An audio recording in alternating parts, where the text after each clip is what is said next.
Assalamualaikum warahmatullahi wabarakatuh. Alhamdulillah, wassalatu wassalamu ala rasulillah.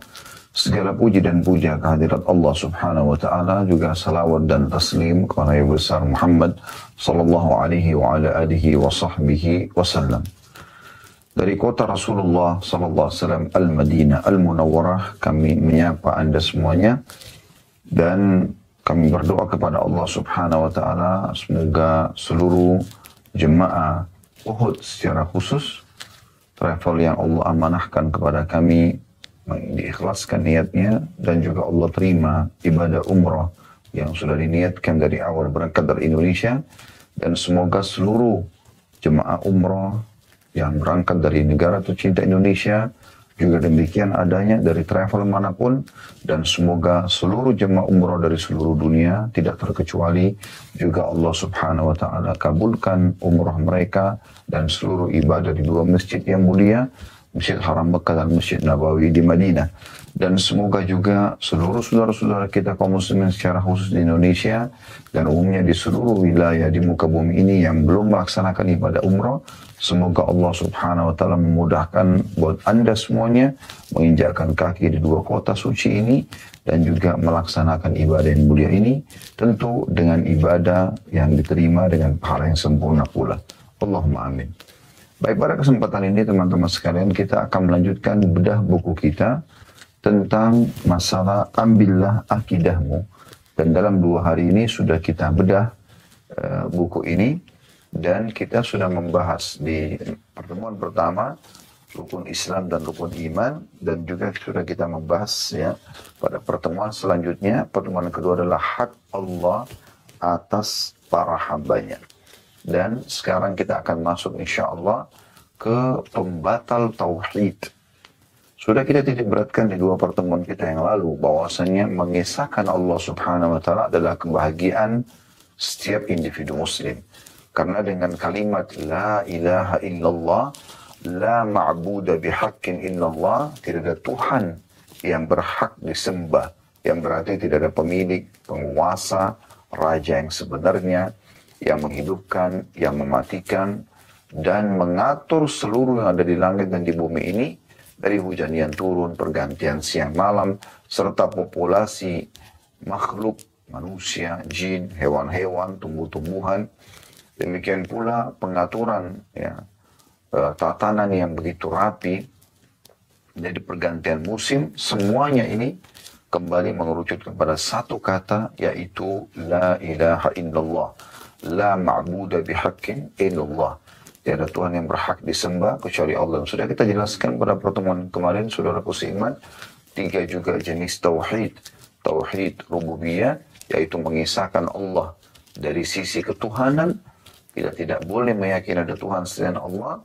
Tauhid uluhiyah, mengisahkan Allah dari sisi penghambaan atau kita mengabdi kepada Allah, menyembah Allah atau beribadah. Dan juga tauhid asma'us sifat, atau mengisahkan Allah di nama-nama dan sifat-sifatnya tanpa mengubah-ubah maksud dan tujuan daripada nama-nama dan sifat-sifat tersebut. Ini sudah panjang lebar kita jelaskan pada pertemuan yang lalu, dan kita akan masuk sekarang yang membatalkan tauhid tersebut, atau yang mengganggu ketauhidan Anda kepada Allah subhanahu wa ta'ala, yaitu syirik. Dan syirik, teman-teman sekalian, adalah menyekutukan atau menyamakan, mempartnerkan Allah dengan makhluknya. Dan Allah sama sekali tidak butuh dengan partner. Dan dalam sebuah hadits Bukhari, sudah kami jelaskan kemarin dan kami ingatkan kembali, kata Nabi SAW, Allah subhanahu wa ta'ala berfirman, Ana agna syuraka anis syirk.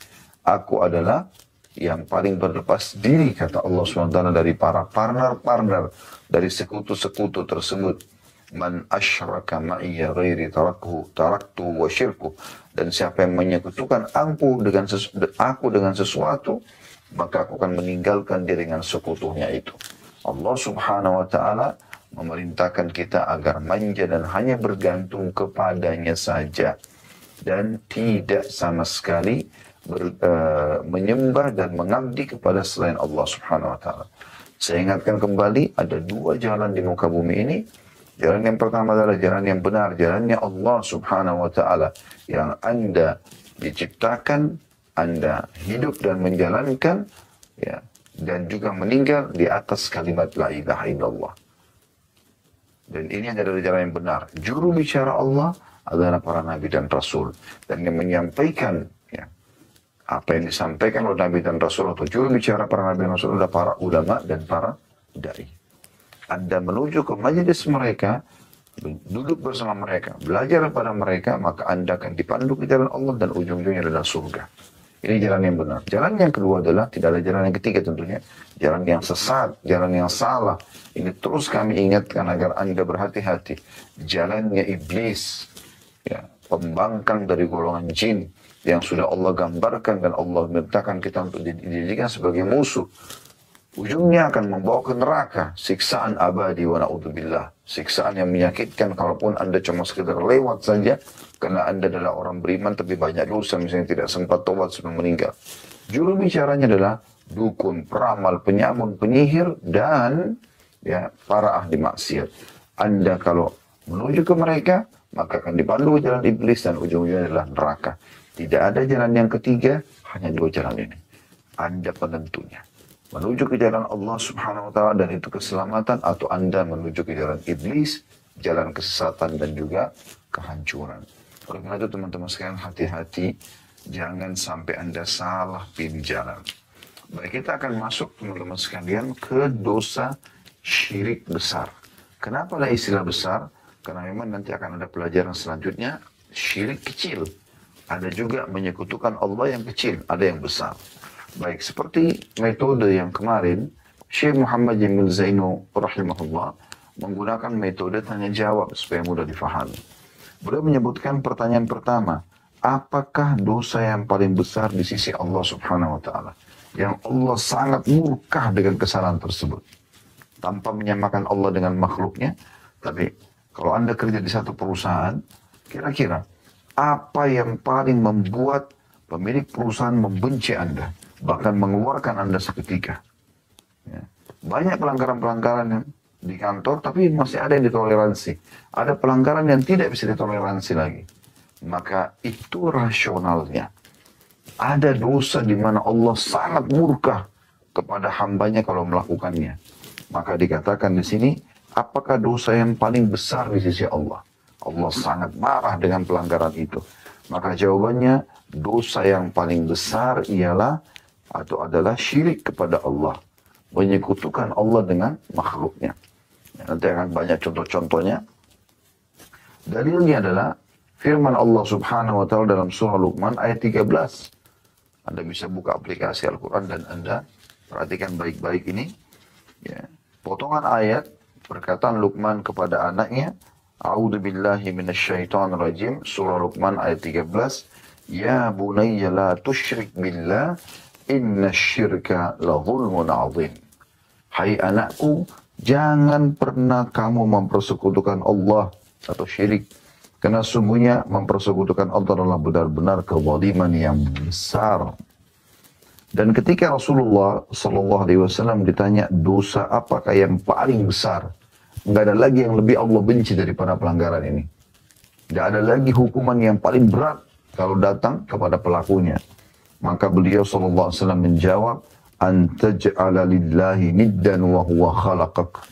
Engkau menjadikan tandingan bagi Allah atau saingan atau sekutu, ya, padahal dialah semata yang telah menciptakanmu. Hadis ini diriwayatkan oleh Bukhari dan Muslim. Bertanda sudah paham di pertanyaan pertama ini, dosa yang paling besar adalah syirik kepada Allah subhanahu wa ta'ala. Pertanyaan kedua, teman-teman sekalian, apakah syirik besar itu? Anda sudah tahu itu dosa yang paling besar. Lalu pertanyaan selanjutnya, apa syirik itu? Jawabannya, syirik besar adalah beribadah kepada selain Allah. Seperti menyeru atau berdoa kepada selain Allah. Mencari keberkahan dari orang yang mati. Atau meminta tolong kepada orang yang hidup tapi ia tidak hadir atau tidak mendengarkannya. Ya, sementara Allah subhanahu wa ta'ala berfirman di dalam surah An-Nisa ayat 36. A'udzu billahi minasyaitonir rajim.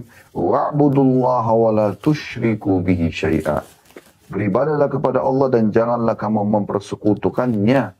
N yang besar kata ganti Allah dengan sesuatu apapun. Juga sabda Nabi SAW, akbarul kabairi al-isyraku billah. Dosa terbesar dari yang paling besar adalah berbuat syirik kepada Allah dalam hadis Bukhari dan Muslim. Jadi syirik besar adalah Anda menyekutukan Allah SWT dalam ibadah. Anda berdoa kepada Allah, Anda juga berdoa kepada kuburan, ya. Anda minta-minta kepada dewa-dewa, patung-patung, jin, dan seterusnya. Ya. Mirip kasusnya orang-orang musyrik Mekah. Mereka tahu Ka'bah itu adalah rumah Allah. Mereka tahu haji itu adalah ibadah Allah yang diajarkan Nabi Ibrahim AS. Tapi mereka kurang yakin dengan diri mereka. Maka mereka datangkan patung-patung. Satu demi satu didatangkan sampai terkumpul 360 patung di sekitar Ka'bah yang semuanya dihancurkan oleh Nabi SAW pada saat pembebasan kota Mekah. Mereka berdoa kepada Allah, lagi tawaf, mereka juga berdoa minta pada patung-patung tersebut. Jadi Allah punya partner bagi mereka. Ya. Mereka menyembelih untuk Allah, mereka menyembelih juga untuk berhala mereka. Kalau orang tidak mempartnerkan Allah, maka itu masuk dalam sama. Kekufuran juga ya. Misalnya dia jelas memungkiri Allah Subhanahu wa taala. Maka ini kufur ya. Kalau ini enggak, dia yakin Allah tapi dia ikutkan Allah dengan atau dia ikutkan makhluk bersama haknya Allah SWT. Dan Allah tidak butuh semua itu. Pertanyaan ketiga, apakah syirik itu ada di kalangan umat Islam saat ini? Maka jawaban beliau, ya ada. Dalilnya adalah firman Allah Ta'ala dalam surah Yusuf ayat 106. A'udzu billahi minasyaitonir rajim wa ma yu'minu aktsaruhum billahi illa wa hum musyrikun. Dan sebagian besar dari mereka tidak beriman kepada Allah melainkan dalam keadaan mempersekutukan Allah dengan sesembahan-sesembahan yang lain. Allah bicara tentang umat ini. Mereka muslim tapi mereka melakukan syirik kepada Allah Subhanahu wa taala. Juga sabda Nabi SAW, la taqumus sa'atu hatta talhaka qabailu min ummati bil musyrikina wa hatta ya'budul awthan. Hari kiamat tidak akan tiba sampai beberapa suku di antara umatku bergabung dengan orang-orang musyrik dan hingga mereka menyembah berhala yang disembah oleh orang-orang musyrik tersebut. Hadis riwayat Tirmidzi. Sekian puluh tahun ya. Bahkan kita bisa bahasakan sudah masuk ke ratusan tahun, Jazirah Arab aman dari syirik. Jazirah Arab aman dari syirik. Tapi di waktu kita sekarang, ya, seperti di Imarat sekarang, ada patung. Bahkan dibukakan secara resmi tempat penyembahan orang-orang Hindu, orang Buddha. Bahkan ada di antara sebagian pejabat yang tersebar di medsos, mereka pun muslim tapi mereka lewat dan sebagai bentuk penghormatan terhadap agama orang lain, maka dia pun menghormati patung-patung tersebut. Subhanallah. Patung ini sudah ditegur oleh Allah SWT dalam banyak ayat Al-Quran. Melalui lisan Nabi Ibrahim AS, Ibrahim AS mengatakan, Rabbi innahunna adlalna kathiran minan nas. Ya Allah, semuanya patung-patung ini banyak sekali menyesatkan manusia. Patung itu, dia yang buat, dia yang pahat, manusia maksudnya. Dia yang bentuk matanya, hidungnya, mulutnya, semau dia. Gitu. Gemuk kah, kurus kah, ya. Jelek kah muka patung itu. Ya. Kemudian dia yang warnai, dia yang pikul diletakkan di tempat yang dia ingin letakkan. Dia yang berikan nama, kemudian dia pun panggil-panggil patung tersebut, mengatakan dan mengutuskan adalah dewa. Subhanallah. Apa yang patung itu lakukan? Bahkan kalau patung itu rusak, dia sendiri memperbaikinya. Perlu kita hubungkan di sini dengan kasus masuk Islamnya seorang sahabat namanya Amr bin Jamuh radhiyallahu anhu. Kalau Anda belum pernah dengar, maka dengarkan. Kalau sudah dengar, maka sebagai kembali mereview, mengingatkan. Ya, karena ilmu itu makin diulang-ulang makin bagus gitu. Amr bin Jamuh adalah seorang sahabat Nabi, salah satu syuhada yang terbunuh di medan perang bersama dengan besannya, ya, atau iparnya ya.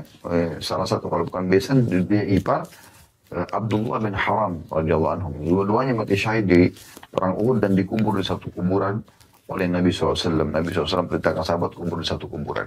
Yang jelas, awal masuk Islam, anak-anaknya semua masuk Islam, tinggal dia belum masuk Islam. Dan dia punya satu patung yang selalu dia kultuskan di rumahnya. Tiap hari dibubuhi minyak wangi, tiap hari diletakkan bunga-bunga di sekitarnya, sesajen, dia minta-minta gitu. Maka anak-anaknya mendakwakan Islam tapi dia tidak mau.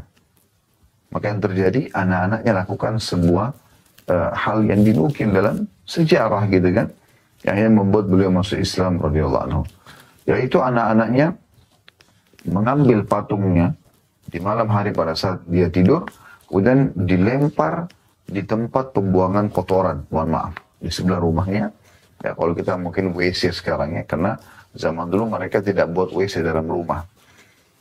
Maka keesokan paginya Amr bin Jamuh bangun dan dia ingin menyembah Tuhannya seperti biasa, minta keselamatan hari itu dan segala macam. Mungkin kalau Anda sudah tidak Anda bertauhid kepada Allah, Anda sholat subuh, Anda sholat malam sebelumnya, misalnya Anda zikir pagi petang ya, Anda lakukan ibadah kepada Allah SWT, Anda memohon kebaikan-kebaikan pada hari itu.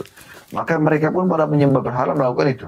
Mereka minta pada patung-patung mereka yang tidak bisa ngomong, tidak ada matanya, cuma ukiran, mulutnya cuma ukiran, tidak bisa ngomong, nggak ada lisannya, nggak ada rohnya, bahkan bisa dihancurkan, gitu kan? Bisa diganti dengan patung-patung atau Tuhan-Tuhan yang mereka anggap di sini Tuhan-Tuhan. Bisa diganti dengan yang lainnya. Maka Amr bin Jamuh kaget mencari Tuhannya tidak ada. Maka dia pun keliling rumah tidak temukan. Waktu dia keluar dari rumah dia kaget melihat Tuhannya ada di tempat kotoran. Maka dia belum tersentuh. Dia mengambilnya, dia membersihkan, ya, dia bubuhi dengan minyak wangi lalu dia mengatakan, siapa yang telah memperlakukanmu seperti ini? Kemudian dia pun ya mohon maaf, dia sempat anak-anaknya menggantungkan di leher patung itu bangkai anjing. Maka dia memindahkan bangkai anjing tersebut. Dia dengan marah mengatakan, siapa yang melakukan padamu seperti ini, hai Tuhanku? Maka dia bersihkan, dibubui minyak wangi, diletakkan lagi di tempatnya. Subhanallah, belum dapat hidayah. Di hari kedua anak-anaknya melakukan lagi itu. Diambil Tuhan tersebut yang tanda kutip yang dianggap Tuhan patungnya, dibuang di tempat yang sama. Ya, maaf, saya keliru tadi. Jadi di hari pertama itu dilempar tanpa ada bangkai anjing. Ya, kemudian dia bersihkan, kemudian diletakkan pada tempatnya di dalam rumahnya lalu dibubui minyak wangi. Lalu dia gantungkan pedang di leher Tuhannya, patungnya itu. Lalu dia mengatakan, kalau ada yang mengganggu lagi lawanlah. Masih dalam alam jahiliyah. Malam hari dia tidur, anak-anaknya mengambil lagi di hari kedua ini, dibuang ke tempat kotoran yang sama, kemudian pedang yang digantung lehernya diganti dengan bangkai anjing. Ini di hari keduanya. Maka keesokan paginya, dia pun bangun, dia mencari tidak ada Tuhannya, dan dia temukan Tuhannya ada di tempat yang sama. Maka dia pun pada saat itu mendapatkan sinyal hidayah, dan dia menggunakan akal sehatnya, dia mengatakan, kalau seandainya kau adalah Tuhan, pasti kau akan bisa membela dirimu. Maka dia pun berbicara sama anak-anaknya, minta dipandu ke Islam, walaupun dia syahadat, lalu kemudian dia masuk Islam atau syahadat di tangan baginda Nabi SAW, dan akhirnya terbunuh di tahun 2 atau tahun 3 Hijriah di perang Uhud radhiyallahu anhu. Jadi orang bisa menyadari sebenarnya kalau benda-benda ini benda mati, gitu kan? Yang paling banyak disembah adalah patung. Anda bisa lihat di depan rumah banyak orang, patung yang besar, pegang pentungan, pendek, gemuk, mukanya juga jelek, subhanallah. Entah apa maksudnya gitu. Mau dikatakan seni juga, nggak nyambung gitu. Seninya apa gitu. Kalau misalnya orang pohon ditata dengan rapi, buahnya indah, itu seni alami, gitu kan. Tapi patung, ukiran gitu, apanya di situ? Atau mungkin tembok dibuat dengan rapi, dicat dengan bagus gitu kan, mungkin ya ada ukiran-ukiran yang bukan manusia, bukan ya jin, bukan hewan, Mungkin orang bisa bilang bagus, seni. Tapi subhanallah kadang-kadang orang diwas-was dengan syaitan dengan begitu mudah, akhirnya terjerumus dalam perbuatan seperti ini. Ya. Kemudian selanjutnya pertanyaan keempat kata beliau, apa hukum berdoa kepada orang mati atau orang hidup yang tidak hadir? Ya. Jawabannya, berdoa kepada orang mati atau mereka yang tidak hadir adalah sebuah bentuk syirik besar. Dalilnya adalah firman Allah Subhanahu wa taala di dalam surah Yunus ayat 106 yang berbunyi, a'udzubillahi minasyaitonir rajim, wa la tad'u min dunillahi ma la yanfa'uka wa la yadurruk fa in fa'alta fa innaka idzan minadh dhalimin. Dan jangan pernah kamu menyembah apa-apa yang tidak memberi manfaat dan tidak pula memberi mudarat kepadamu selain Allah. Patung-patung itu tidak ada manfaatnya sama sekali. Orang mati pun tidak bisa memberikan manfaat. Orang mati itu butuh pada kita yang masih hidup, saudara seiman. Bukan kita yang butuh pada mereka. Nabi SAW sudah ajarkan, kalau ke kuburan apa? Salam dan doakan mereka. Bukan kita minta pada mereka. Bukan kita minta pada mereka. Jadi Allah mengatakan, jangan kamu menyembah apa-apa yang tidak memberi manfaat. Gak bisa lagi mereka respon kita. Ya.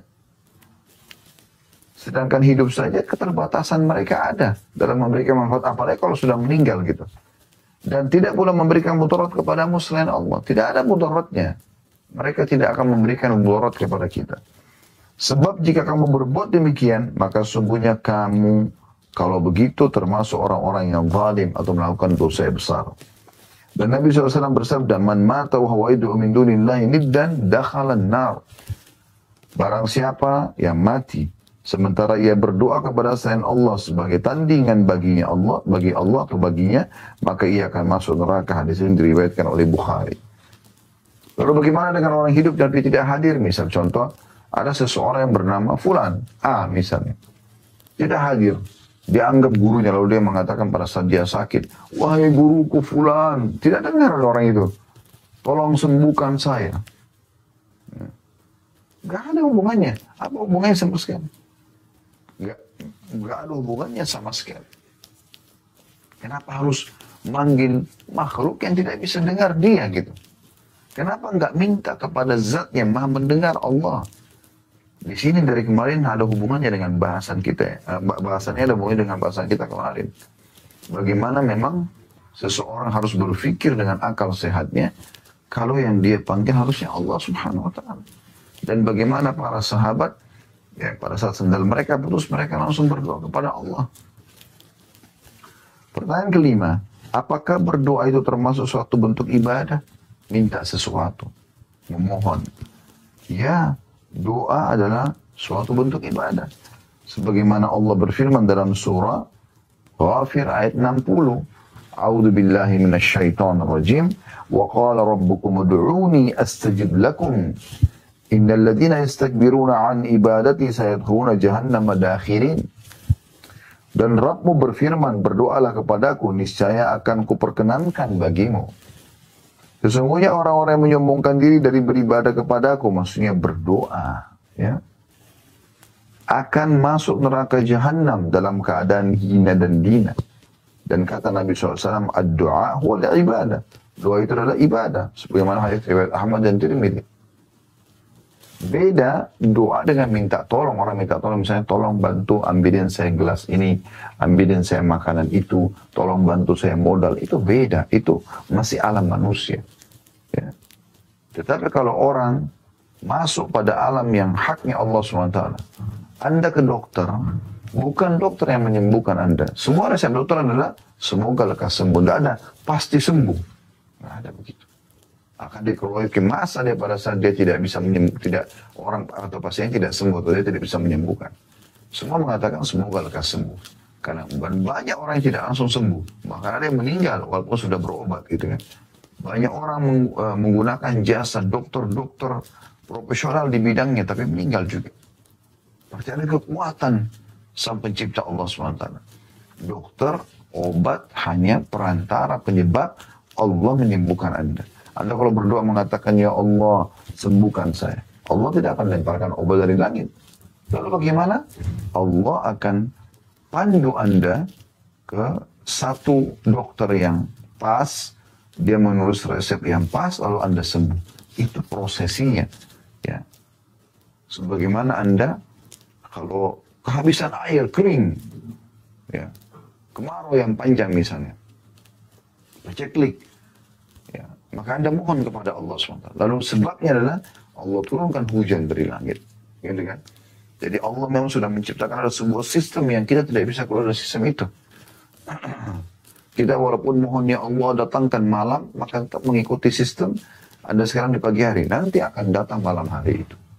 Dan seterusnya. Ya. Jadi tidak boleh dialihkan doa kepada selain Allah subhanahu wa ta'ala. Berapa banyak orang minta-minta begitu. Minta pada patung, minta pada kuburan. Ya. Sampai ingat perkataan kemarin yang saya sampaikan, perkataan Imam Nawawi rahimahullah. Beliau mengatakan, saya heran dengan orang yang minta-minta pada kuburan. Sementara dalam kuburan adalah manusia biasa seperti dia yang sudah jadi tulang belulang. Orang mati butuh pada kita. Kita yang mendoakan dan bukan kita yang meminta doa kepada mereka.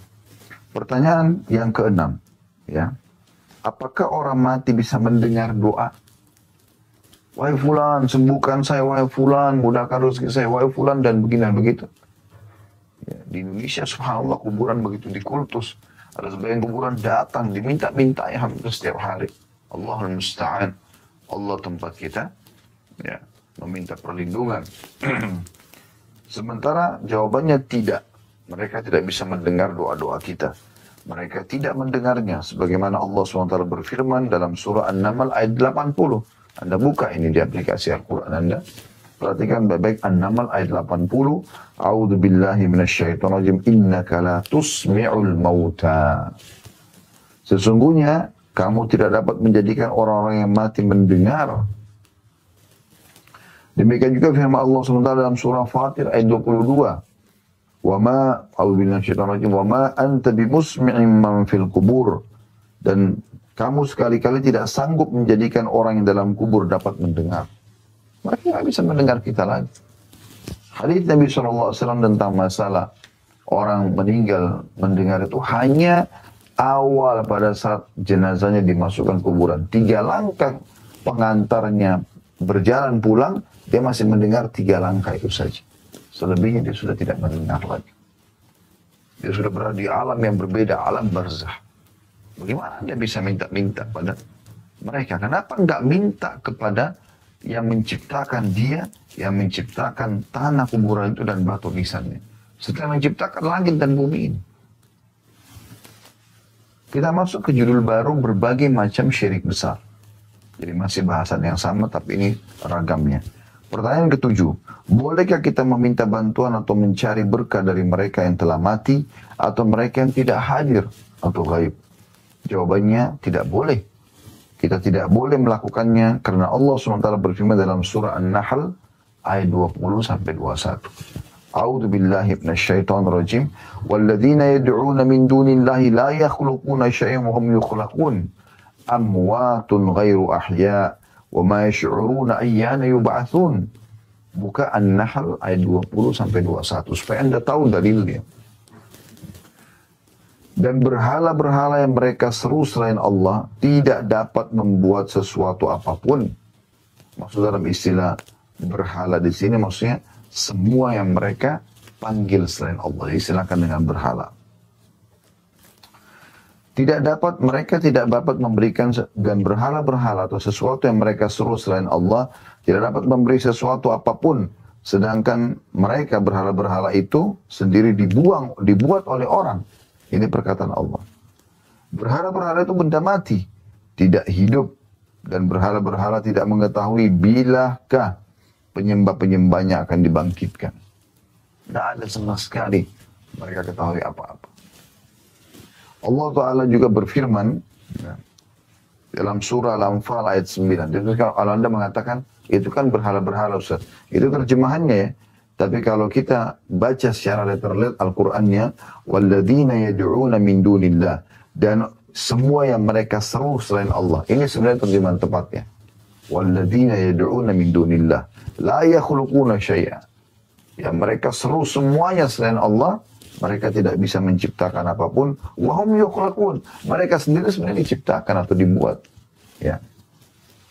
Juga dalam firman Allah SWT dalam surah Al-Anfal ayat 9. Idh tastaghithuna rabbakum fastajaba lakum. Ingatlah ini tentang kisah Badr, perang Badr ya. Ketika kamu memohon pertolongan kepada Rabbmu, lalu diperkenankannya bagimu. Jadi Allah yang perkenankan, bukan orang mati. Belum pernah ada satu riwayat pun teman-teman sekalian, Nabi SAW mengatakan kepada para sahabat, inilah kuburannya Nabi Yunus, inilah kuburannya Nabi Shu'aib, inilah kuburannya Nabi Musa, pergilah ke sana, ambillah tanahnya, taruhlah air, ambillah keberkahan, mintalah pada mereka karena mereka nabi-nabi Allah. Belum pernah, coba Anda cari satu riwayat pun, Anda tidak akan temukan. Lalu kenapa sekarang banyak orang yang sengaja mencari kuburan-kuburan nabi-nabi itu? Subhanallah, kami pernah ke Palestina dan mayoritas yang mereka anggap kuburan nabi ini ada di sana. Ya, dinisbatkan di sana. Nabi Sulaiman, Nabi Daud, Nabi Yunus, ya. Dan itu ternyata subhanallah mereka istilahkan dengan maqam. Itu cuma prasasti, bukan kuburan. Saya tanya sendiri para penjaga tempat-tempat itu. Ya. Apakah ini memang ada kuburannya? Ada jenazah dalamnya, ada kita masjid Nabi Yunus, makam Nabi Yunus, banyak bos-bos datang ke sana. Pada saat saya tanya, mereka bilang tidak, nggak ada. Ini cuma prasasti saja. Lalu untuk apa dibuat gitu? Dibuat rekayasa kuburan tersebut dengan ukuran yang besar, dengan apa namanya batu nisan yang besar, dengan kain yang warna hijau dengan tulisan berbagai macam. Dan pada saat dibuka orang dibiarkan minta-minta. Sudah jelas kebohongan ini. Ya, bagaimana bisa gitu? Ya. Sampai kami di Uhud Tour pun buat program, kalau kami umrah plus Aqsa, kami tidak lagi mendatangi makam-makam itu. Di awal dulu pernah mendatangi, untuk saya cari tahu dulu. Setelah itu sudah tidak ada lagi. Karena memang orang Palestina sendiri, penduduk setempat pun mengatakan, ini tidak ada jenazahnya di dalam. Ini cuma prasasti. Gitu. Dan Nabi Muhammad SAW sendiri tidak pernah memerintahkan satu kali pun. Sampai pernah beliau waktu ditanya tentang kuburan Nabi Musa, beliau cuma mengatakan, di dekat Masjid Aqsa, ya ukuran lemparan batu. Beliau tidak tentukan. Beliau mengatakan, kalau seandainya saya ada di sana, saya tunjukkan kepada kalian. Tapi Nabi kan bisa saja perintahkan, ada kuburan Nabi Musa ya, ini, di sini, pergilah, ambillah, lakukanlah. Tidak ada sama sekali. Itu para nabi-nabi. Begitu juga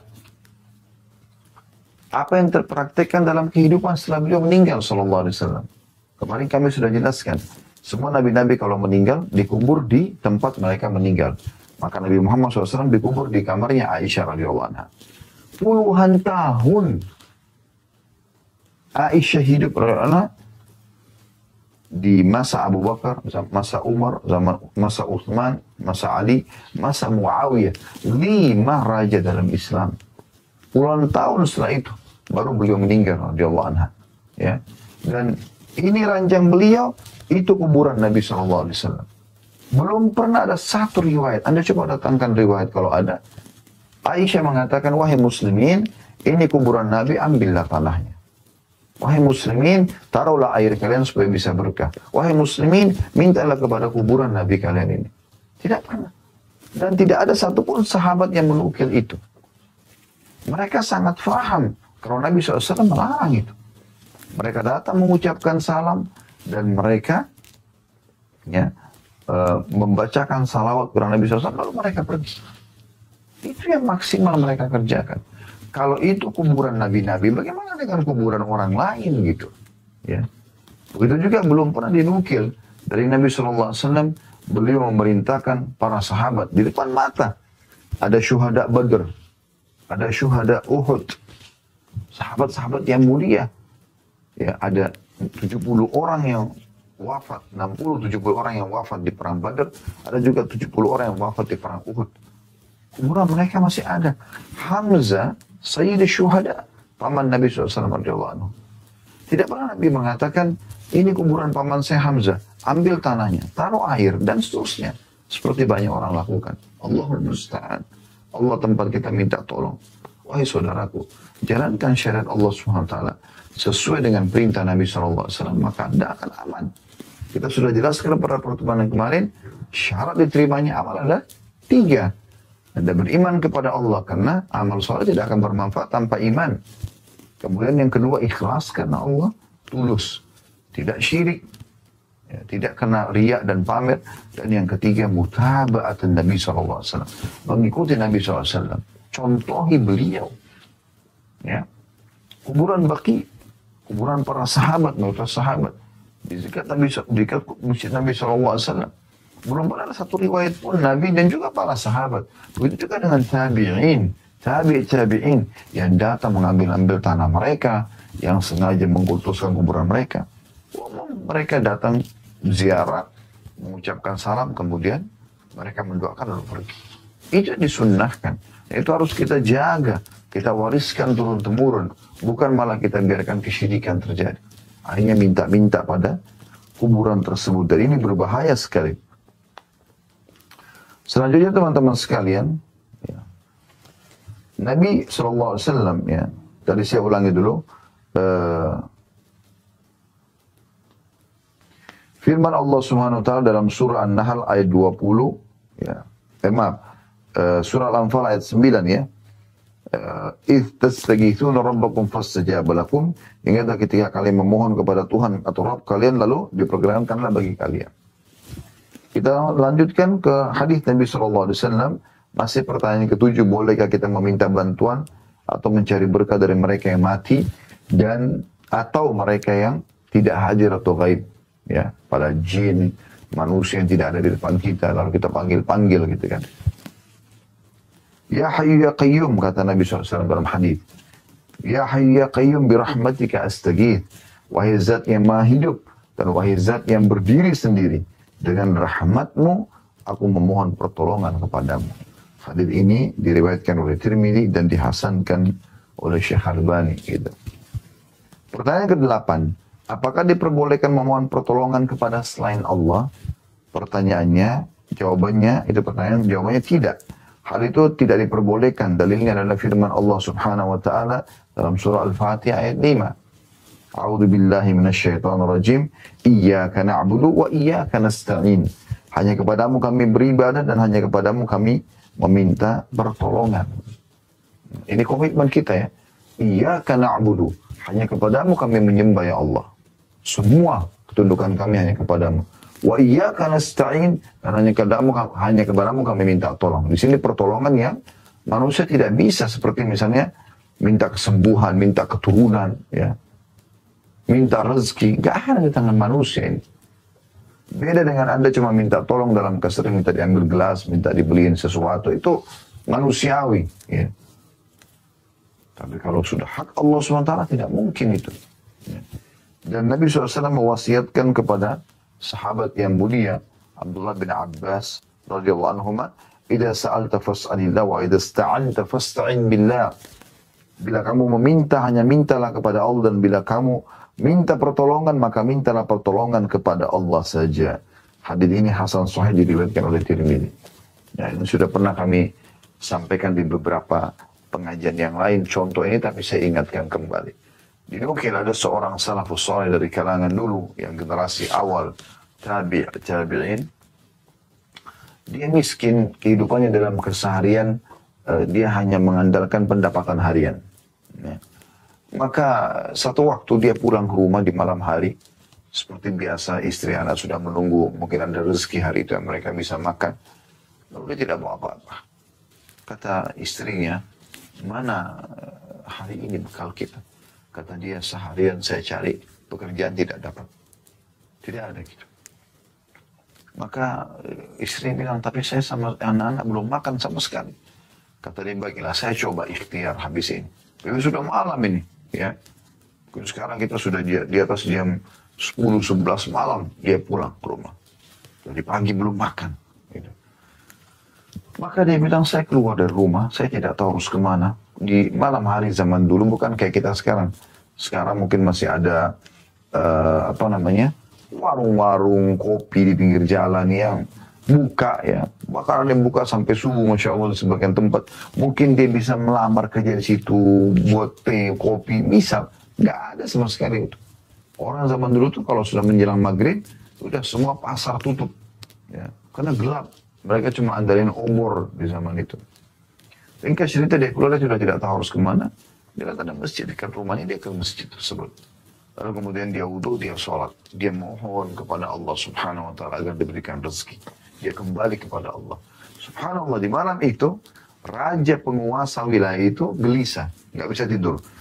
Dia sempat tidur sejenak, mimpi tentang kematian, tentang alam barzah, tentang neraka. Dia ketakutan. Lalu dia kabit bangun, lalu dia segera mengambil beberapa kantong harta dia, dinar emas, untuk dia sedekahkan. Lalu dia bilang, pada malam ini ya Allah, aku akan sedekah menembus dosa-dosaku yang lalu. Tolong mudahkan aku untuk bersedekah. Dan sebagai bentuk kepatuhan padamu, aku akan keluar tanpa pengawal. Dan juga, ya aku akan biarkan tali kekangan kuda ini jalan. Kemudian tadi kudanya tersebut jalan. Ini ringkas ceritanya seperti itu. Kuda itu subhanallah mampir di masjid yang ada tadi orang miskin. Lalu dia lihat kenapa kuda ini mampir di masjid. Dia turun, kemudian dia masuk dalam masjid. Dia dengar ada suara orang sedang mengeluh, menangis, memohon kepada Allah. Sudah dekatkan, dia dengar permasalahannya. Ya Allah, sesungguhnya sudah seharian anak istriku tidak makan. Aku tidak tahu lagi harus kemana. La hawla wa la quwata illa billah. Tidak ada dan kekuatan kecuali milik Allah. Bantulah aku ya Allah. Dia mohon terus kepada Allah subhanahu wa ta'ala. Namun, ya, tidak ada, dia masih menunggu gitu. Ya. Maka orang yang raja ini mendengar. Dia biarkan orang tersebut yang berdoa sampai selesai dengan doanya. Setelah selesai, maka si raja ini mengatakan, saya sudah dengarkan doa kamu. Dan saya adalah salah satu penguasa, saya penguasa di wilayah ini. Saya raja. Dan saya ingin bersedekah. Saya mohon kepada Allah agar ditunjukkan orang yang paling tepat. Dan kuda saya terarah ke masjid ini dan saya temukan kamu. Maka ambillah kantong-kantong dinar ini. Dan perlu kamu tahu, sebagai bentuk sedekah karena Allah. Dan perlu kamu tahu kalau kamu butuh apa-apa, karena Allah pandu saya bertemu dengan kamu, setiap saat kamu bisa minta. Maka orang miskin ini karena punya keimanan dan ilmu, perhatikan apa yang dia bilang. Dan ini dinukil, ya turun-temurun kisah ini yang luar biasa gitu. Dia mengatakan, kalaupun saya punya hajat wahai Tuhan, maka saya akan minta bukan kepada Anda, tapi kepada Allah yang telah mengutus Anda datang kepada saya. Ini ibrah, pelajaran yang sangat mahal teman-teman sekalian. Minta kepada Allah, Allah akan gerakkan makhluknya untuk memenuhi hajat Anda. Ya. Tapi kalau Anda minta pada makhluk, Allah akan biarkan Anda dengan makhluk tersebut. Jadi makanya sebelum ke dokter, mohon dulu kepada Allah. Agar Allah berikan kesembuhan. Nanti Allah mudahkan dokter tersebut cocok buat Anda dalam memeriksa diagnosa penyakit Anda.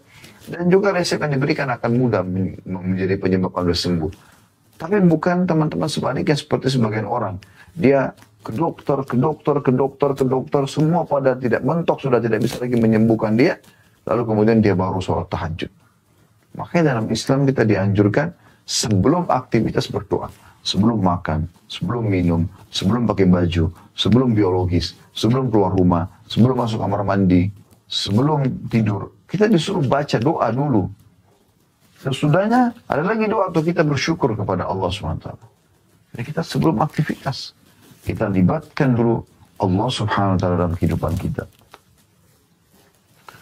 Pertanyaan ke-9, bolehkah kita minta pertolongan kepada orang yang hidup?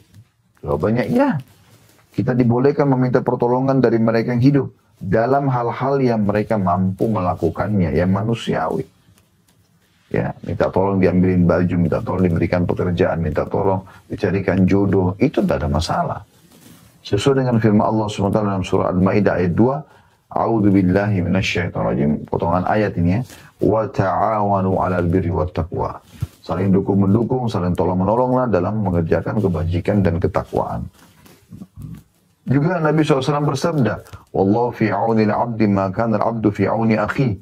Allah senantiasa menolong seorang hamba selama hamba tersebut menolong saudaranya dalam hadis riwayat Muslim.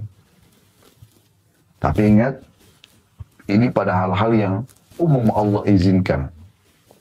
Tapi kalau sudah hak Allah, sembuhkan penyakit, minta rezeki, minta keturunan, ya, ini tidak boleh kepada makhluk. Hanya minta kepada Allah Subhanahu wa Ta'ala. Dan juga tidak boleh selain minta panggil-panggil orang mati, Anda juga minta jemput nama orang tidak ada di tempat Anda. Ya.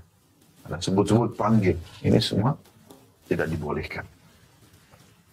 Pertanyaan ke-10, apakah diperbolehkan bernazar kepada selain Allah? Anda sudah tahu nazar ya. Kalau sembuh penyakit saya akan puasa 3 hari misalnya. Apakah boleh bernazar kepada selain Allah? Jawabannya tidak boleh. Karena itu tidak diperbolehkan. Allah SWT berfirman dalam surah Al-Imran ayat 35. A'udzu billahi minasyaitonir rajim, potongan ayat, Rabbi inni nazartu laka ma fi batni muharrara. Ya Rabbku, sungguhnya aku menazarkan kepada engkau anak yang ada dalam kandunganku agar menjadi hamba yang soleh dan berkhidmat di Baitul Maqdis. Ini doanya ibunya Maryam alaihissalam. Waktu dia hamil, Maryam, dia berdoa agar anak di perutnya ini, ya, Allah Subhanahu wa Ta'ala jadikan sebagai orang yang saleh dan berkhidmat kepada Baitul Maqdis. Ya. Juga Nabi SAW bersabda, "Man nadhara an yuti'a Allah falyuti'hu, wa man nadhara an ya'si fala ya'si." Barang siapa yang bernadar ingin mentaati Allah, kalau saya sembuh sama puasa 3 hari misalnya, ya. Atau kalau anak saya berhasil lulus diterima kerja atau kuliah, maka saya akan bersedekah sekian misalnya. Maka itu ia harus mentaatinya. Kalau Allah SWT penuhi, maka dia harus menjalankan. Dan barang siapa yang bernazar untuk bermaksiat kepada Allah, ya, kalau saya sukses dia berhasil, saya akan habisin 2 botol khamar misalnya. Atau saya akan berzina dengan sekian perempuan. Nah, dia bernazar seperti itu, maka jangan dia bermaksiat kepada Allah. Jangan dia lakukan nazar tersebut. Hadis ini diriwayatkan oleh Bukhari. Pertanyaan ke-11, apakah diperbolehkan menyembelih kurban untuk selain Allah? Untuk patung, untuk kuburan, untuk gua, untuk dewa, ya. Penjaga laut lah, penjaga gunung lah, semua ini khurafat. Ya. Yang benar adalah Allah SWT pemiliknya dan pengawasnya, serta Allah menugaskan para malaikat. Anda baca surah nomor 77 dan 79 di awal-awal surah. Bagaimana Allah gambarkan tentang malaikat-malaikat dan tugas-tugasnya. Itu pun iman Anda yang kedua. Yang merawat lautan tersebut dan segala macam. Ya. Ombaknya, ketenangan airnya kalau lagi tidak ada ombak, jumlah populasi hewan dalamnya, kedalamannya, batu-batunya, pasirnya, semua malaikat yang menjalankan perawatan terhadap di muka bumi ini. Lautannya, daratannya, ya, udaranya, sampai di langit. Allah Subhanahu wa Ta'ala tugaskan mereka. Tidak ada dewa-dewa itu, gitu kan. Ini bahaya sekali, itu penjaga. Maka makin jadi jin-jin itu mengganggu mereka. Sebagaimana dinukil, sebab turunnya surah jin, karena sebagian orang-orang Arab jahiliyah dulu, dari Quraisy, mereka kalau mengadakan perjalanan keluar dari Mekah, maka mereka kalau mampir di sebuah lembah, sengaja pemimpin kafilah itu mendatangi setiap anggota kafilahnya mengatakan, mana yang akan kau sumbangkan. Maka dimintalah, ada yang ambil, ada yang nyumbang kurma, ada yang keju, ada yang roti gandum dan segala macam. Setelah itu, ya, dia pergi ke tengah-tengah lembah, lalu dia mengatakan apa? Wahai penjaga lembah, jangan ganggu kami. Penjaga lembah ini maksudkan ini syaitan, jin, dia panggil. Malaikat tidak perlu dipanggil. Dan mereka malaikat yang mengurus padang pasir tersebut, gunung-gunung tersebut, semuanya itu malaikat yang jaga. Bukan kalau Nabi SAW ditolak dakwahnya di kota Taif, Nabi SAW mengatakan datang Jibril, aku mendengar suara dari langit dan Jibril datang dan bersamanya satu malaikat lagi. Kata Jibril, hai Muhammad, Allah telah mendengar doamu. Ya. Dan pada saat ditolak oleh orang Mekah, orang Taif, beliau mengeluh kepada Allah, bagaimana ini kira-kira solusinya gitu. Ya. Maka Jibril mengatakan, hai Muhammad, ini ada malaikat yang khusus mengurus gunung-gunung di muka bumi ini. Dia memang yang bertugas. Kalau seandainya engkau mau, perintahkan saja sama dia. Maka gunung-gunung di antara 2 kota ini, Mekah sama Taif, semua disatukan, hancur kedua kotanya. dan dakwamu menyebar, atau kau bersabar, dakwamu juga akan menyebar. Maka kata Nabi SAW, aku bersabar. Semoga dari keturunan mereka lahir orang-orang yang beriman kepada Allah. Gitu kan? Maka lahir benar. Dari Abu Jahal ada Ikrimah. Dari Al-As bin Wa'il lahir Amr bin As. Gitu kan? Dari Al-Walid Ibn Mughirah lahir Khalid bin Walid. Orang-orang yang anak-anaknya hanya beriman kepada Allah SWT. Dari Umayyah bin Khalaf lahir Safwan yang masuk Islam. Begitu juga di kota Taif keluar seorang perawi hadis yang masyhur, Abu Hurairah radhiyallahu anhu. Namanya Abdurrahman bin Sakhar. Tidak ada yang muslimin tidak kenal nama ini. Karena perawi hadis paling banyak dari kalangan sahabat, baik laki-laki ataupun perempuan, gitu kan. Nah, ini orang yang luar biasa. Maka seperti itu. Kita kembali ke riwayat tadi. Maka yang terjadi, Allah SWT mengatakan pada saat pemimpin kafilah itu mengatakan, ini wahai penjaga lembah, ya, inilah setengah bekal kami. Allah mengatakan, fazaduhum rahaqa. Maka syaitan yang ada di sekitar lembah itu makin mengerjai mereka. Jin-jin ini di bawah manusia, teman-teman sekalian. Terbukti, ya, walaupun sama-sama kita ditugaskan ibadah. Semua nabi dan rasul dari 120.000 nabi, diantaranya 313 rasul yang wajib kita imani dan kita ketahui namanya adalah 25 nabi dan rasul. Tidak ada satupun dari jin. Nabi Muhammad SAW tidak pernah pakai jasa mereka, walaupun jin muslim. Dari mana hujah Anda mengatakan, oh boleh orang punya khadam dari jin muslim? Subhanallah. Ada enggak contoh dari manusia terbaik, ya, Nabi Muhammad SAW? Pernah Anda dengar riwayat Nabi mengatakan ini khadam saya bernama Fulan, maka kalian semua harus punya khadam dari jin? Anda pernah dengar Abu Bakar, khadamnya Abu Bakar, Umar, Uthman, Ali, Talha, Zubair, ya, Sa'ad bin Abi Waqqas, Sa'id bin Zaid, Abdurrahman bin Auf, Abu Ubaidah bin Jarrah, 10 orang jamin masuk surga? Pernah Anda dengar khadamnya istri Nabi yang mulia, Aisyah, Hafsah, Sofiyah, ya, Ummu Salamah, Zainab, ya, Juwairiyah. Ya. Anda pernah dengar mereka punya khadam? Manusia-manusia mulia semua ini. Anda pernah dengar khadamnya para sahabiat Nabi? Nusaybah binti Ka'ab, ya, Sofiyah binti Abdul Muttalib, dan banyak yang lainnya. Ummu Sulaim radhiyallahu anhunna ajma'in. Nggak akan Anda dengar. Lalu bagaimana Anda bisa mengatakan, oh nggak apa-apa, ini kan jin muslim? Subhanallah. Apa Anda lebih baik daripada Nabi dan juga para sahabat? Pernah nggak Anda dengar riwayat Nabi mengatakan, ini loh jin-jin saudara kalian dari jin yang membantu kita di perang Badr, di perang Uhud, di perang Khandaq atau Ahzab, di perang Fatih Makkah, pembahasan kota Makkah, di perang Tabuk, perang Hunain, ya, Bani Mustalik, perang Khaybar. Nah, pernah Anda dengarkan? Coba Anda cari dalam buku-buku sirah. Anda tidak akan temukan itu, teman-teman sekalian. Lalu dari mana orang-orang ini berhujjah gitu? Subhanallah. Kenapa harus membuat sesuatu yang baru dalam agama ini? Yang ada, Nabi SAW mengatakan, bangunlah setiap kali pasukan sudah siap berperang, menuju ke surga Tuhan kalian. Sudah terbunuh, mati syahid. Telah datang pertolongan dari Allah, dari malaikat. Malaikat, bukan jin. Allah yang datangkan mereka. Baik teman-teman sekalian. Ya. Selanjutnya,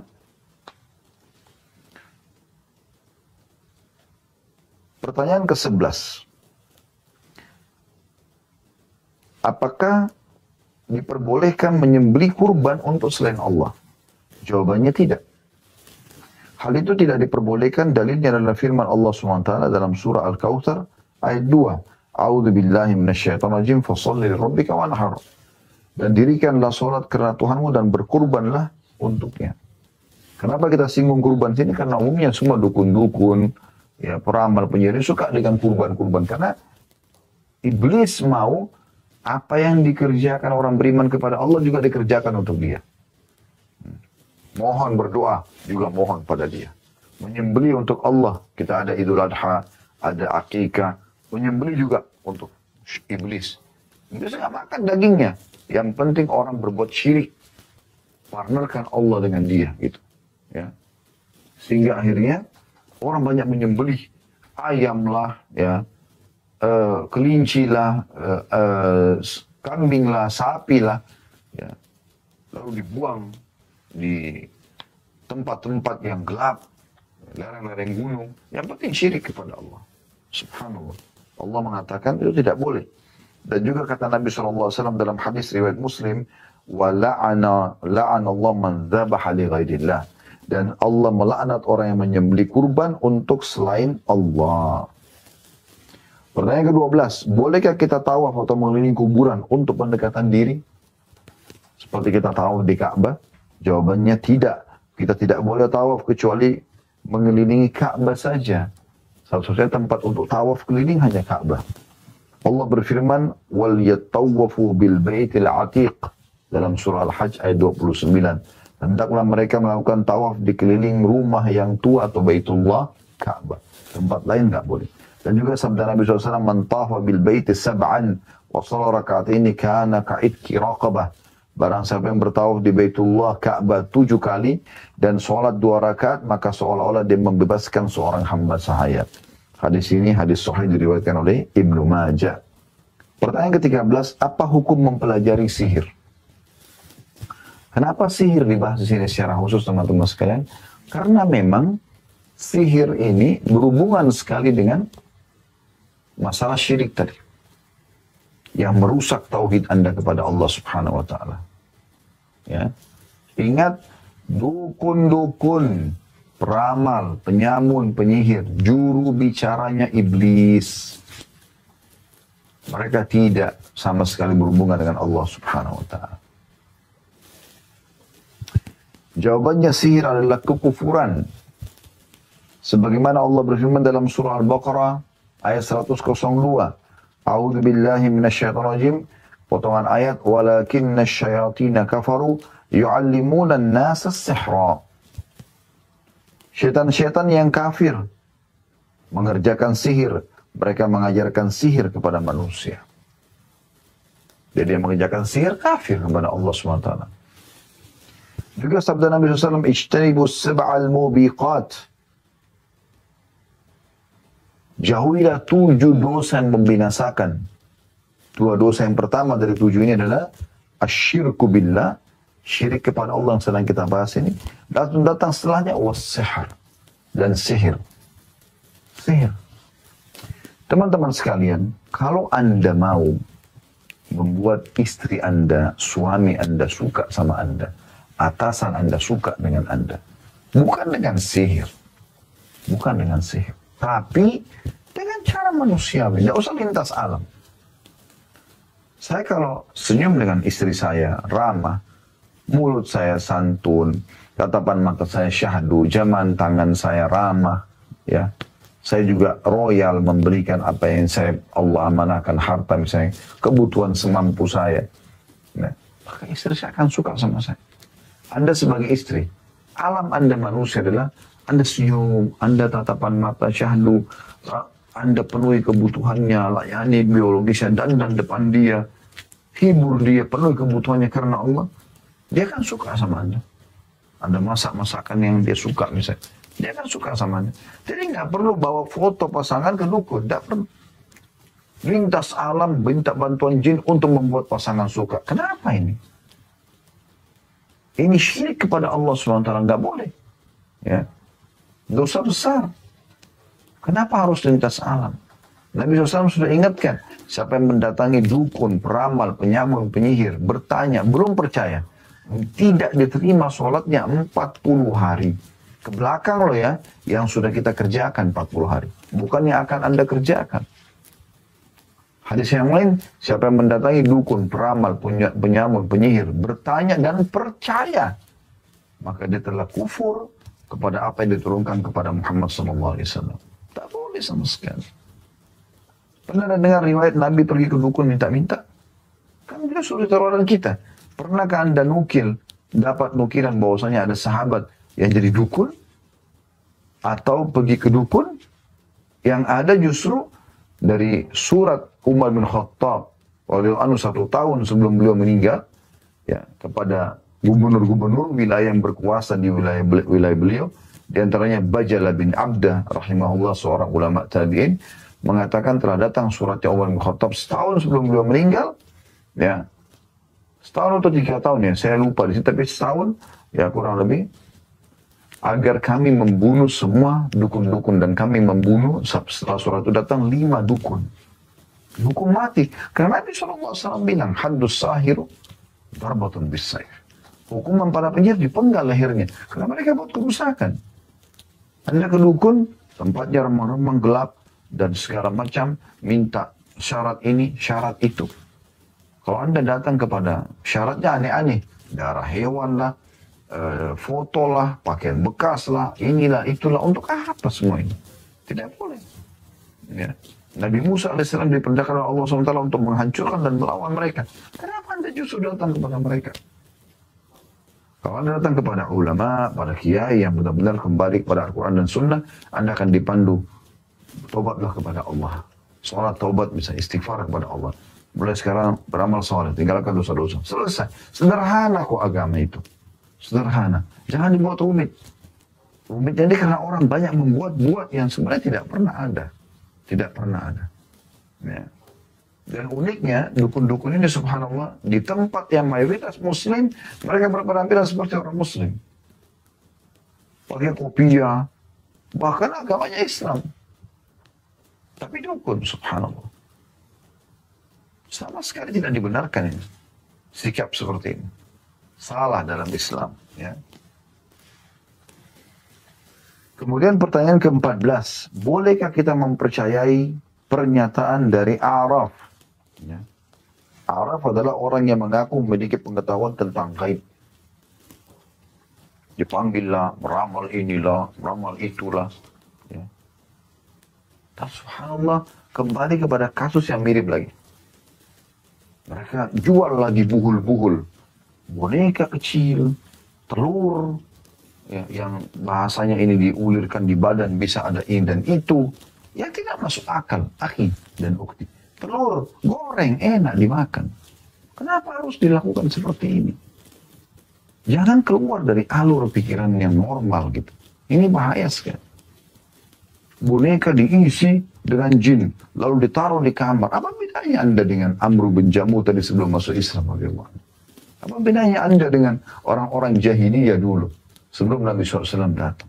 Nabi memerangi semua itu. Anda tahu pada saat Nabi SAW masuk di kota Mekah dan membebaskan kota Mekah dari kekufuran, beliau menghancurkan patung-patung, orang-orang kafir Quraisy gemetaran karena mereka kultus patung itu luar biasa gitu. Sebagai punya sesuatu yang punya kekuatan. Ya, sampai mereka punya patung besar namanya Hubal, mereka kalau lewat tidak berani lihat mukanya. Padahal patung itu patung besar, dirantai-rantai badannya supaya tidak dicuri. Tuhannya mereka takut dicuri. Nabi SAW datang dengan mujizat Allah SWT, tongkat beliau begitu menyentuh patung hancur. Menyentuh patung hancur. Beliau tidak hancurin dengan tongkatnya, cuma disentuh hancur. Dan beliau biarkan semua hancur, 359 tinggal yang satu Hubal yang paling besar. Nabi SAW kemudian mendekati patung Hubal dan orang Mekah semua membelalak matanya pada saat itu. Karena ini Tuhan mereka yang paling besar, yang mereka paling takuti. Yang dirantai seluruh tubuhnya. Besar sekali. Untuk menghancurkannya luar biasa. Nah, mungkin kalau zaman sekarang pun harus pakai ya, alat-alat berat. Tapi Nabi SAW memegang tongkat beliau sebagai mukjizat dari Allah SWT, mencolok mata Hubal sambil membaca firman Allah SWT, wa qul ja'al haqq wa zahaqal batil innal batila kana zahuqa. Katakanlah kebenaran telah datang dan kebatilan kalah. Dan semuanya kebatilan itu pasti akan hilang. Maka Hubal jatuh hancur menjadi beberapa kepingan. Lalu sahabat datang melanjutkan penghancuran patung-patung tersebut. Setelah itu bersih Mekah dari patung. Dan sampai hari ini, dan sampai menjelang hari kiamat, tidak akan pernah insya Allah kembali patung-patung tersebut. Kenapa Anda sekarang pergi ke dukun-dukun tersebut, lalu kemudian beli boneka dari dia, sekian harganya, atau patung kecil, atau apalah gitu. Saya berapa kali melihat itu ya, di kotak, patung itu rambutnya panjang, matanya belalak, inilah, oh ini penjaga. Ini penjaga harta, ini penjaga rumah, ini penjaga ini. La haula wa la quwata illa billah. Penjagamu adalah Allah, wahai muslim, wahai muslimah. Penjagamu ada malaikat yang menjagamu tidak akan berpisah denganmu, kata Nabi SAW. Malaikat bergiliran menjaga kalian. Di setiap pagi dan sore. Subuh sampai asar. Asar jaga lagi sampai subuh besok. Begitu terus. Dalam sebuah hadis sahih riwayat Bukhari. Lalu Allah SWT menanyakan kepada malaikat yang baru bertugas dan baru naik melaporkan ke langit. Apa yang kalian, hamba-hambaku sedang apa untuk kalian tinggalkan? Mereka mengatakan, mereka sedang sholat ya Allah. Sedang sholat subuh dan sholat asar gitu.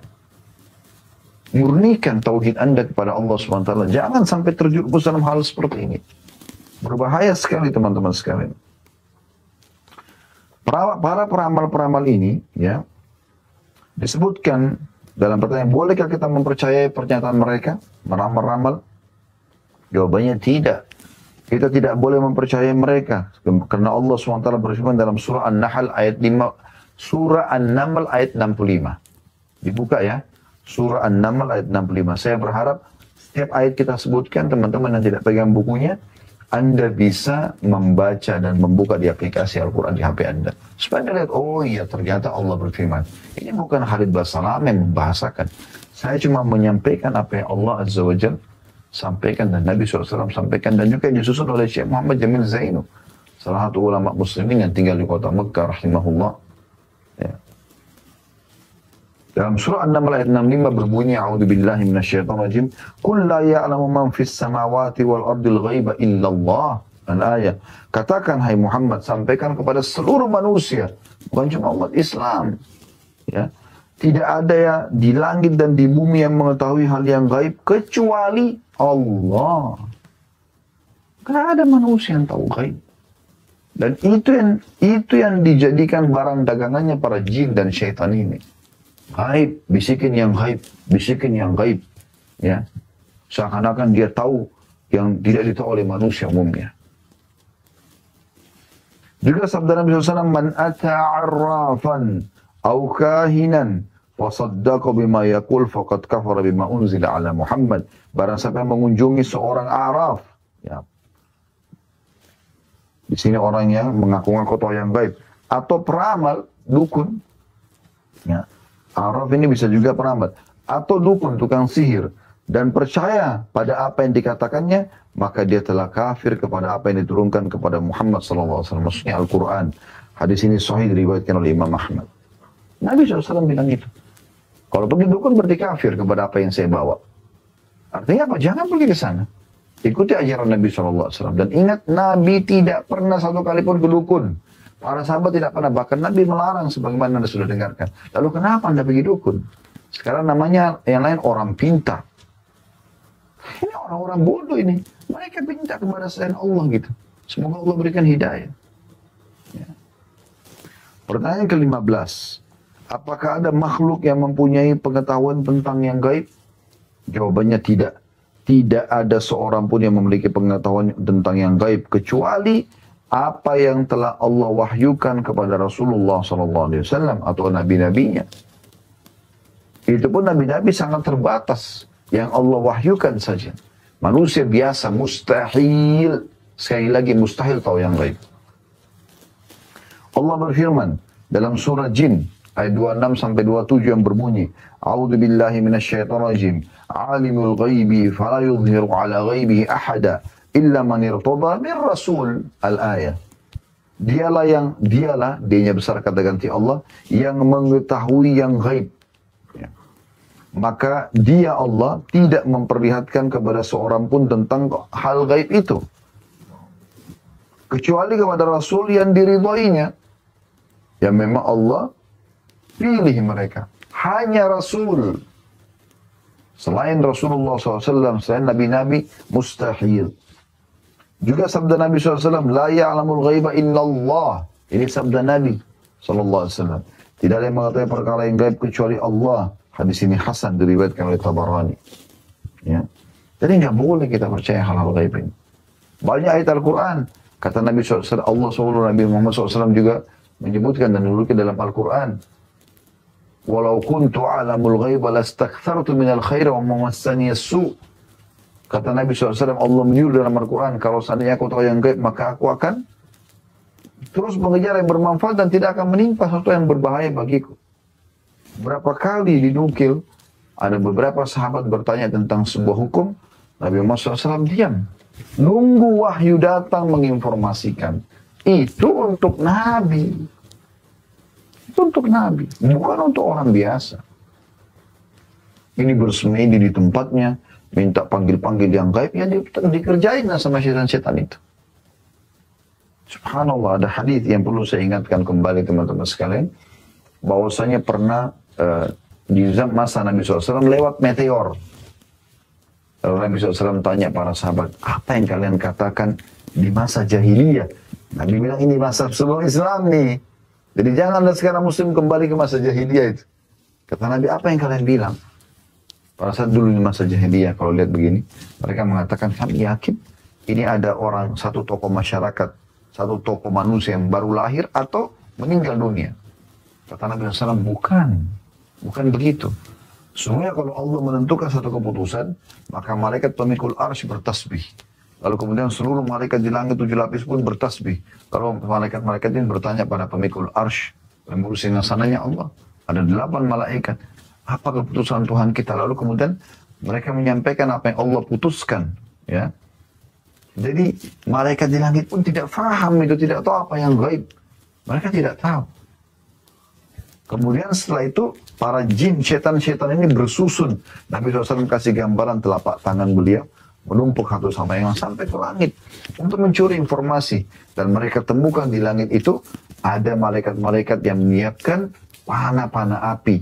Yang panah itu, anak panahnya itu dari bintang-bintang. Dan itulah meteor yang kalian lihat, itu serpihan dari panahan malaikat untuk setan-setan. Banyak di antara mereka yang terbakar. Ada juga yang di antara mereka sempat lolos, lalu membisikkan ke teman-teman mereka dari para dukun dan peramal, penyihir ini. Ya. Dan ketahuilah, kata Nabi SAW, mereka membubuhi dengan 100 kedustaan. Apapun yang tepat, hujan di sana misalnya, ada si fulan mati, itu karena informasi dari langit. Bukan karena mereka tahu yang gaib. Ini penipuan masyarakat, penipuan manusia yang mereka lakukan. Berhenti pergi ke mereka. Lalu Ustaz, kalau saya sakit, saya punya masalah, bersedekah, kasih anak yatim, bangun masjid.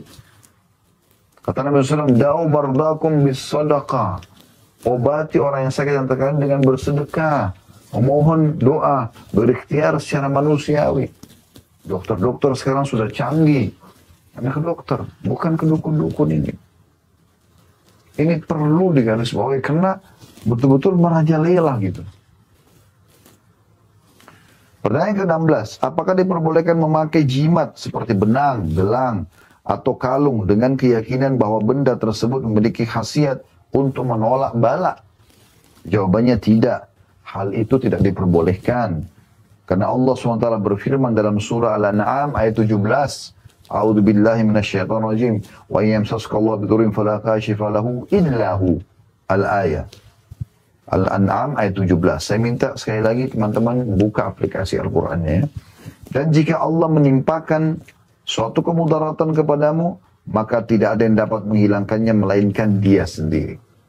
Hanya Allah, mohon kepada Allah saja. Dan juga sabda Nabi SAW, Ama innaha la taziduka illa wahnan, imbidha anka, fa innaka law mitta wa hiya alaika ma aflahta abada.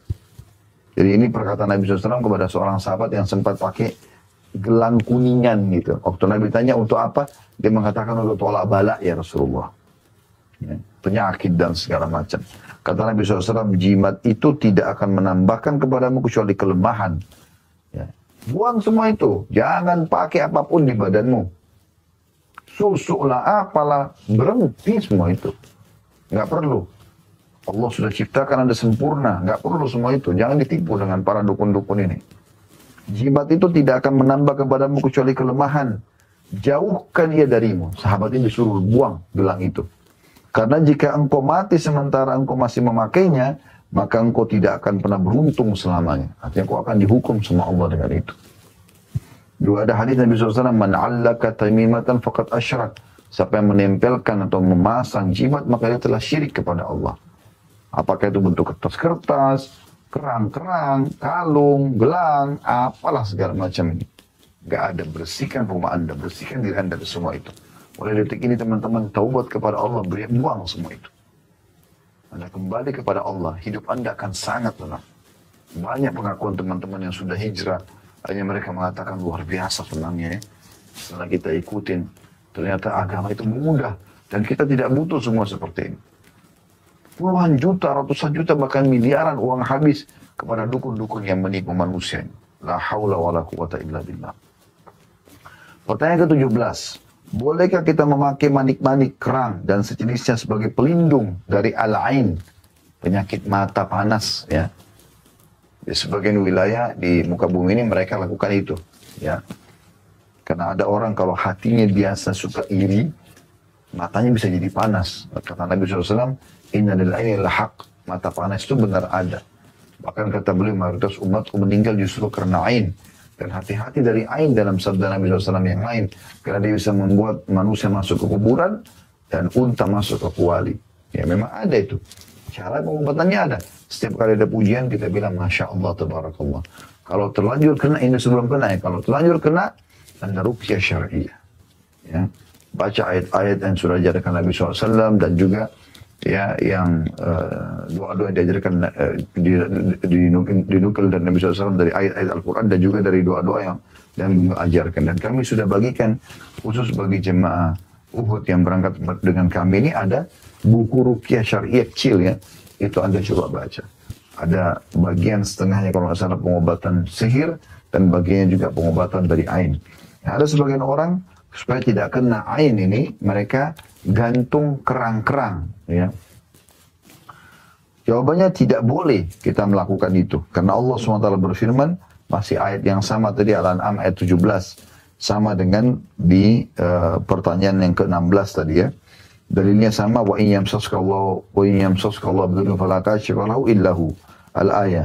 Dan jika Allah menimpakan satu kemudaratan kepadamu, maka tidak ada yang dapat menghilangkannya melainkan Dia sendiri, Allah saja. Dan Nabi SAW bersabda, "Man 'allaka tamimatan faqad asyrak." Barang siapa yang memakai jimat, maka sungguh dia telah syirik. Hadis ini sahih riwayat Imam Ahmad. Dan apa yang dukun-dukun berikan? Jimat. Nabi bilang, jimat yang gantung di badannya, yang bawa ke rumahnya, taruh di mobilnya, taruh di tasnya, syirik kepada Allah. Dan ingat, syirik ini adalah dosa paling besar di sisi Allah. Pertanyaan ke-18, apa hukumnya beramal dengan aturan dan undang-undang yang bertentangan dengan Islam? Jawabannya, bertindak berdasarkan undang-undang yang bertentangan dengan Islam adalah kekufuran jika pelakunya meyakini bahwa ia diizinkan untuk melakukannya atau ia meyakini keharusannya.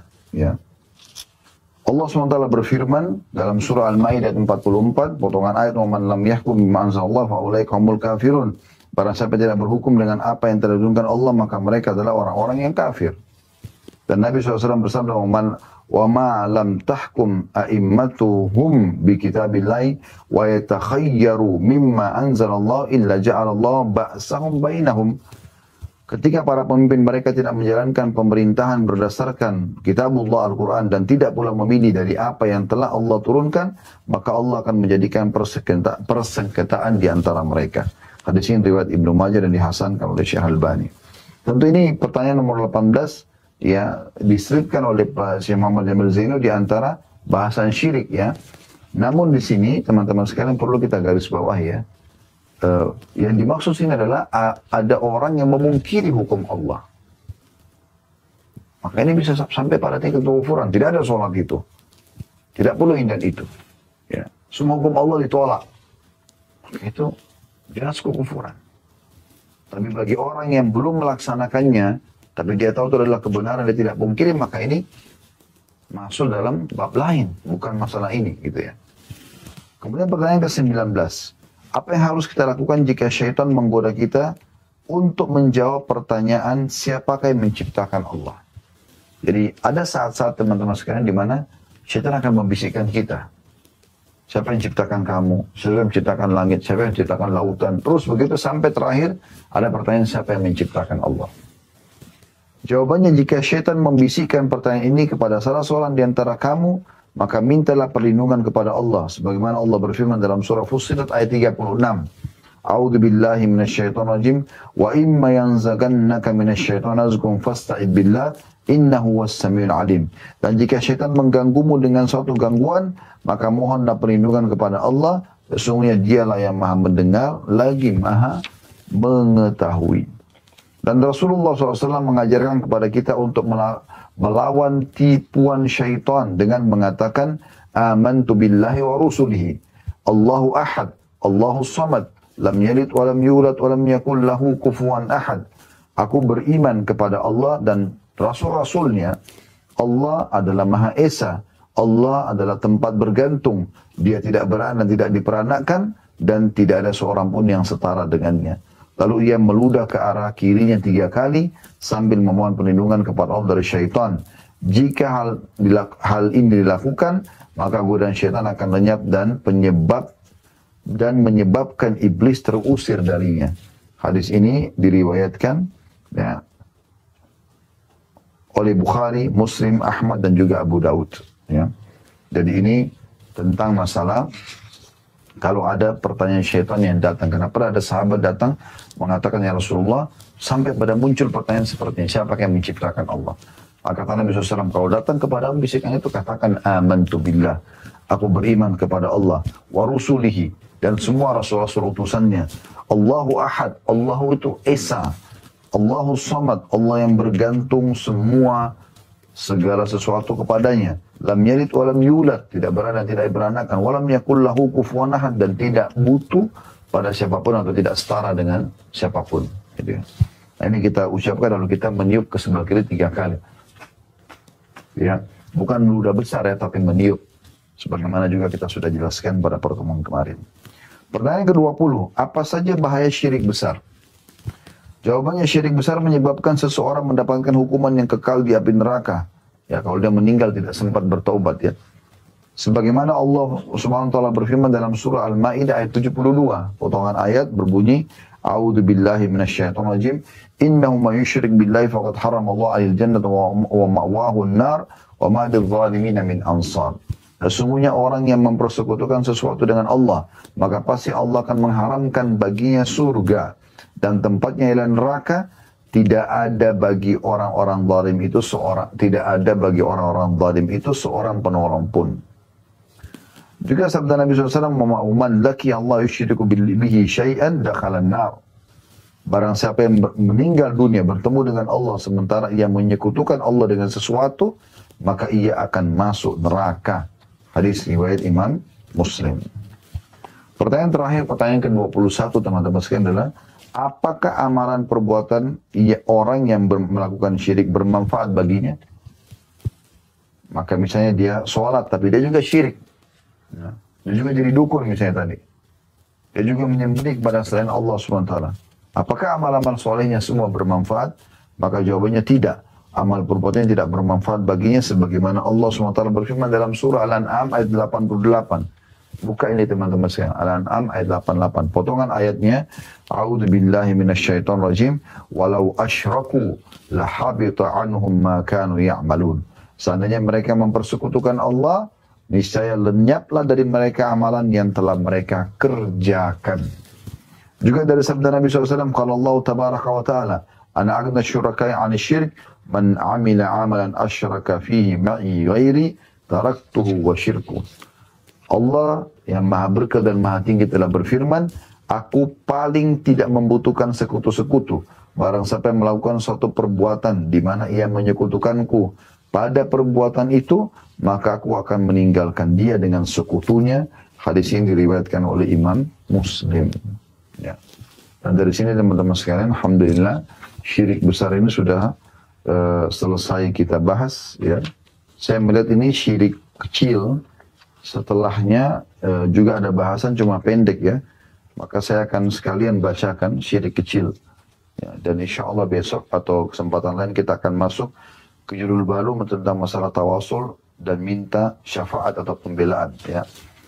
Baik, saya akan masuk teman-teman sekalian, mungkin cuman satu lembar ya, timbal balik atau setengah-setengah lembar kiri kanan, sebagaimana Anda yang pegang bukunya bisa lihat. Syirik kecil, syirik yang kedua, ya. Ada pertanyaannya yang pertama, apakah syirik kecil itu? Jawabannya syirik kecil adalah riya. Dan riya artinya melakukan perbuatan baik untuk dilihat oleh orang lain, bukan karena Allah. Allah Ta'ala berfirman ya, dalam surah Al-Kahfi ayat 10, A'udzu billahi minasyaitonir rajim, potongan ayat, "Faman kana yarju liqa'a rabbi falyamal amalan shalihan wa la yusyrik bi ibadati rabbi ahada." Barang siapa yang mengharapkan perjumpaan dengan Rabb-nya, nanti di akhirat ketemu Allah dan masuk surga, maka hendaklah ia mengerjakan amal soleh dan janganlah ia mempersekutukan seorang pun dalam beribadat kepada Tuhannya. Jangan dia partnerkan Allah dengan makhluknya. Tapi di sini maksudnya dia sholat, tapi dia memperindah untuk makhluk. Dia sedekah untuk dipuji oleh makhluk. Itu yang dimaksud dengan syirik kecil. Dan Nabi SAW bersabda, "Inna akhwafa ma akhafu alaikum syirkul asghar." Sesungguhnya hal yang paling aku khawatirkan dari kalian adalah syirik kecil, maksudnya riya. Hadis ini sahih diriwayatkan oleh Imam Ahmad. Termasuk bentuk syirik kecil adalah perbuatan seseorang atau perkataan seorang mengatakan kalau bukan karena Allah dan si fulan. Ya. Misalnya dia selamat nih, tidak jadi ditabrak. Karena ada orang yang sempat tarik dia mengatakan kalau bukan karena Allah dan si fulan, maka saya sudah mati misalnya. Ya. Atau perkataan seseorang mengatakan kalau bukan kehendak Allah dan kehendakmu. Kalau bukan kehendak Allah dan kehendakmu, ini tidak boleh. Seperti dia partnerkan Allah gitu. Tapi kalau orang mengatakan, Alhamdulillah, Allah telah mudahkan si fulan ya, membantu saya. Jadi Allah yang memudahkan dia. Maka itu tidak ada masalah. Nabi SAW mengatakan, La taqulu ma sya'allah wa sya'a fulan. Walakin qulu ma sya'allahu thumma sya'a fulan. Jangan kalian katakan sebagaimana kehendak Allah dan sebagaimana kehendak si fulan. Tapi katakanlah sebagaimana kehendak Allah, ya, kemudian kehendak si fulan. Jadi dengan menggunakan bahasa kemudian tidak ada masalah.